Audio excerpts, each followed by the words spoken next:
যে তাণ্ডবের ছবি কিছুক্ষণ আগে আপনাদের সামনে রেখেছিলাম, যে ফারাক্কায় তৃণমূল বিধায়কের উপস্থিতিতে বেলাগাম তাণ্ডব চলেছিল, এখনো পর্যন্ত তাকে কেন গ্রেফতার করা হলো না এই প্রশ্ন তুলছেন সুকান্ত মজুমদার। ফারাক্কার বিধায়ক মনিরুল ইসলাম সে গিয়ে বিডিও অফিসে ভাঙচুর করছে। আরে বিডিও অফিসটা কার?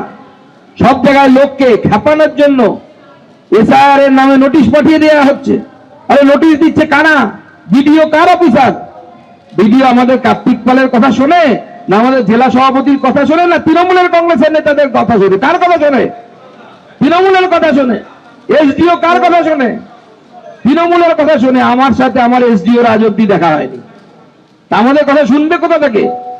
তাহলে যে নোটিশ পাঠানোর কাজ, মানুষকে বিভ্রান্ত করার কাজ, মানুষকে যেভাবে অত্যাচার করার কাজ যে করছে, সে নির্বাচন কমিশন শুধু নয়, নির্বাচন কমিশনের দোষর হয়ে কাজ করছে হচ্ছে তৃণমূলের বসানো বিডিও, এসডিও। দিদিমণি, এসআইআর যা নাম বাদ গাওয়ার গেছে, মৃত ভোট বাদ গেছে, আমি ধরে নিলাম তর্কের খাতিরে, আর একটা নামও বাদ গেল না। তবুও সুকান্ত মজুমদার এখানে দাঁড়িয়ে গ্যারান্টি দিয়ে যাচ্ছে যে 26-এর নির্বাচন তৃণমূলের বিসর্জন। আর এবার দক্ষিণ 24 পরগনার কুলতলির একটা ছবি আপনাদের দেখাবো, যেখানে এসআইআর এর শুনানি চলছিল, সেখানে মাইকে প্রচারের নামে কমিশনকে হুঁশিয়ারি দিচ্ছেন তৃণমূল নেতা। ছবিটা একবার আগে দেখুন। কে পাঠিয়েছে? মোদি না অমিত শাহ? কে বলো, কে পাঠিয়েছে ভাই?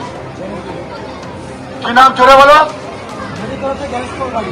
মোদির তরফ থেকে গণেশ কুমার। ঠিক বলেছিলেন। তাহলে এদের বিরুদ্ধে কি করতে হবে? না, এটা তো এখন হলো, আর সামনে কি করতে হবে? হ্যাঁ, তাহলে 26-এ ভালো করে দিতে হবে তো। বাস, ঠিক আছে। কারা কারা 26-এ ভালো করে দেবে? হাত চলো তো দেখি। 26-এ নরেন্দ্র মোদী, অমিত শাহ যত করে কারা নামে ভালো করে রাখতে হবে পিছনে। কচিমণি, লাইনটা সোজা কর, সোজা কর।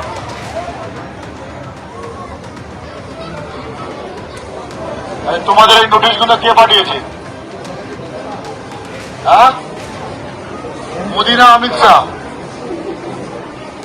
কে বলো, কে পাঠিয়েছে ভাই? কি নাম জোরে বলো? মোদির তরফ থেকে গণেশ কুমার। ঠিক বলেছিলেন। তাহলে এদের বিরুদ্ধে কি করতে হবে? না, এটা তো এখন হলো, আর সামনে কি করতে হবে? হ্যাঁ, তাহলে 26-এ ভালো করে দিতে হবে তো। বাস, ঠিক আছে। গতকাল ঠিক যে ছবি দেখা গেছিল এই দক্ষিণ 24 পরগনারই বাসন্তীতে, আজকে সেটাই দেখা যাচ্ছে কুলতলিতে। বাসন্তীতে যখন এসআইআর এর শুনানি পর্ব চলাকালীন রীতিমতো উত্তেজনার পরিস্থিতি তৈরি হচ্ছে, তৃণমূল নেতা রাজা গাজীকে একইভাবে মাইক হাতে প্রচার করতে এভাবে দেখা গেছিল।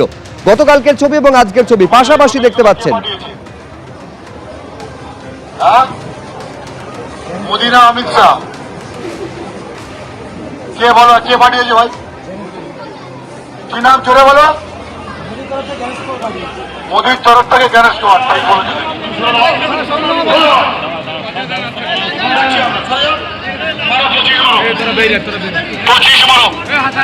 লাইনটা করো, মহিলারা 125-এর মহিলার লাইন করো। কাগজপত্র গুলো নিয়ে এসছো, প্রত্যেকটা কাগজে সই করে হাতে ধরে রাখুন। যে কাগজটা জমা দেবে, দুটো কাগজ, একটা আগের কাগজ রিসিভ এবং নতুন যে হিয়ারিং এর ফরম দিয়েছে, একটা কাগজের উপরে কিন্তু তোমাদেরকে রিসিভ লিখে সই করে দেবে। সহ্য ভাই, ভাই